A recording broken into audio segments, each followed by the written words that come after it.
Shalom keluarga damai, kita berjumpa kembali di dalam Samas 30 November 2021.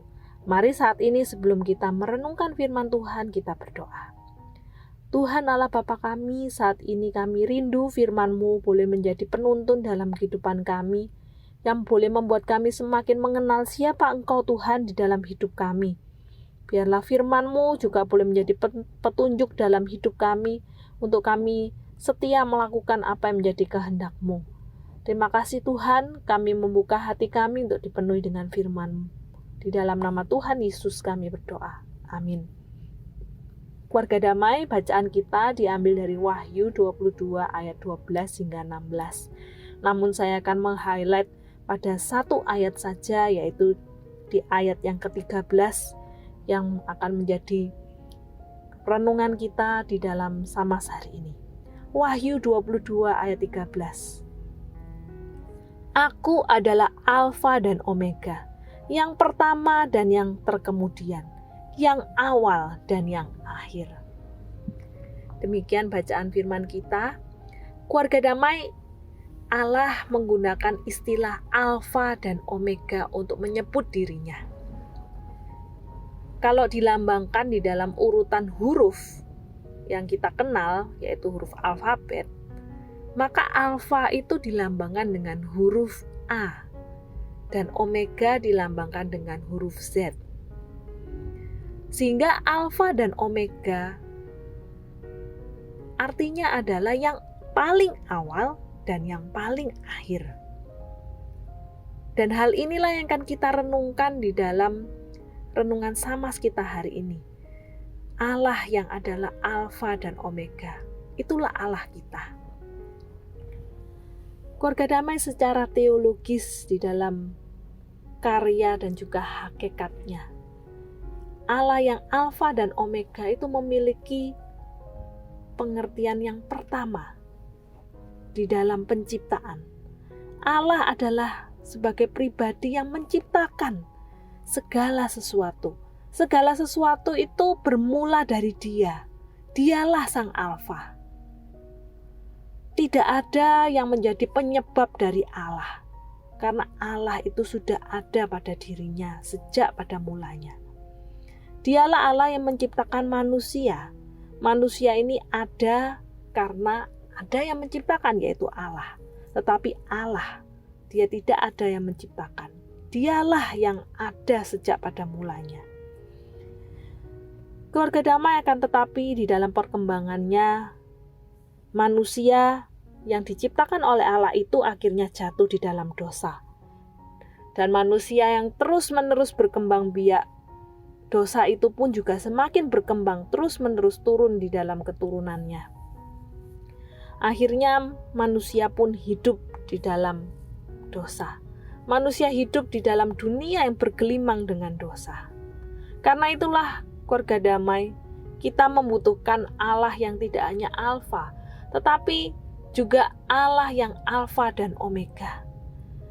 Karena itulah Allah berkarya tidak hanya di dalam penciptaan, tapi yang kedua, Allah juga berkarya di dalam penebusan. Di dalam penebusan ini Allah adalah pribadi yang Alfa. Artinya adalah Dialah Allah yang berinisiatif terlebih dahulu untuk menebus umatnya. Tidak ada manusia yang pada mulanya merekalah yang pertama kali meminta keselamatan itu. Tetapi Tuhan sendiri yang terlebih dahulu Dia berinisiatif. Dia hadir ke dunia. Dia datang untuk menyelamatkan umatnya. Dia menebus hidup kita dari dosa. Dan Dia tidak hanya menjadi Allah yang Alfa, yang berinisiatif, tetapi Dia juga adalah Allah yang Omega. Dialah yang terus-menerus menuntun, membimbing kita hingga pada akhir, sehingga kita memperoleh keselamatan. Keluarga damai, anak-anak Tuhan pun seharusnya menjadi pribadi-pribadi yang melambangkan Alfa dan Omega ini. Harusnya kita pun ketika kita telah dipilih menjadi anak-anak Tuhan, kita pun harusnya menjadi orang-orang yang setia hingga akhirnya untuk mengikut Tuhan. Keluarga damai karena itulah segala macam pergumulan, persoalan yang ada, yang hadir di dalam kehidupan kita, itu tidak lagi menakutkan di dalam kehidupan kita. Bahkan yang namanya kematian, itu bukan lagi menjadi suatu hal yang menakutkan bagi setiap kita orang-orang percaya. Karena kematian yang kedua, kematian kekal, itu tidak berkuasa lagi di dalam kehidupan kita. Keluarga damai, kita anak-anak Tuhan, kita memang akan mengalami kematian karena kita memang telah jatuh di dalam dosa. Namun di balik kematian itu, kita akan mengalami kehidupan yang kekal. Kematian itu hanyalah seperti halnya seseorang yang berganti baju. Kita akan menanggalkan tubuh yang lama dan hidup kembali dengan tubuh yang baru. Karena itu keluarga damai, kematian tidak lagi menjadi satu hal yang menakutkan bagi kita. Bahkan anak-anak Tuhan seharusnya menjadi orang-orang yang merindukan kematian. Karena kematian artinya adalah mengalami suatu kehidupan yang kekal bersama-sama dengan Tuhan. Keluarga damai, akan tetapi ini bukan berarti kita pun akhirnya diajar oleh Tuhan untuk hidup melarikan diri dari kehidupan. Anak-anak Tuhan bukan lagi orang-orang yang sekedar dia hanya ingin hidup tanpa ada masalah, tanpa ada pergumulan. Sehingga sekalinya terkena beban pergumulan yang berat, maka dia menjadi orang-orang yang ya sudahlah, dia akan berkata, lebih baik aku mati saja, lebih enak mati saja, sudah hidup ini dibuang saja. Lebih baik aku bertemu dengan Tuhan. Tidak ada lagi suka duka, tidak ada lagi penderitaan, tidak ada lagi pergumulan. Bukan seperti itu, keluarga damai. Ketika kita memiliki Allah yang Alfa dan Omega, kita percaya Dia adalah Allah yang akan menuntun, membimbing kita hingga pada akhir, menguatkan kita di dalam setiap pergumulan kita. Dan bahkan sudah selayaknya kita pun jadi orang-orang yang hidup setia kepada Tuhan hingga pada akhirnya. Di tengah pergumulan, di tengah permasalahan sekalipun kita dapat berkata, Allah adalah Alfa dan Omega. Allah adalah Allah yang telah memilih saya, menguatkan saya. Dan Allah juga akan memampukan saya untuk terus hidup kuat di dalam Tuhan hingga pada akhirnya. Keluarga damai, marilah kita menjadi orang-orang yang bahkan tidak hanya kita kuat di dalam segala pergumulan permasalahan kita, tapi bahkan kita juga menjadi orang-orang yang bahkan mempersembahkan hidup ini setia hingga akhirnya pada Tuhan.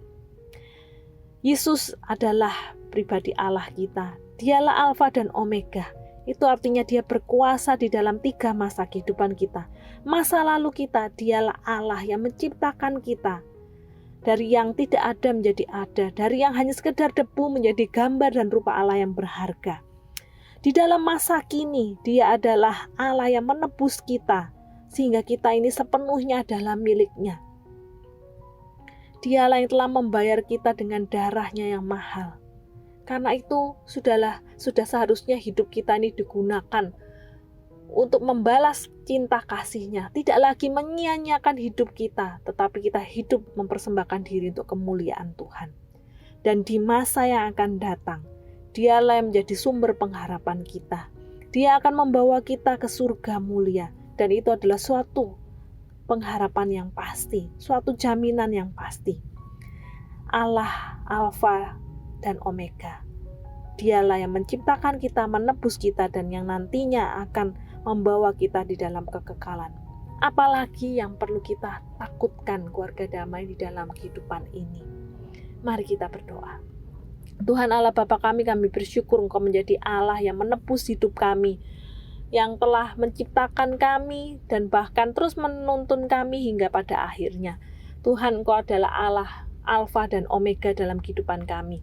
Biarlah kami pun boleh menjadi anak-anak Tuhan yang juga meneladani Engkau, yang setia dari yang Engkau yang telah memilih kami pun setia hingga pada akhirnya. Terima kasih Tuhan, saat ini kami rindu, kami mempersembahkan hidup kami. Engkau yang menguatkan kami, menuntun kami, dan kami pun juga boleh membalas cinta kasih Tuhan dengan kami hidup. Tidak mau terus-menerus bergubang di dalam dosa dan pergumulan kami, tapi kami hidup untuk kemuliaan nama Tuhan hingga pada akhirnya. Inilah menjadi kerinduan kami, di dalam nama Tuhan Yesus kami berdoa. Amin.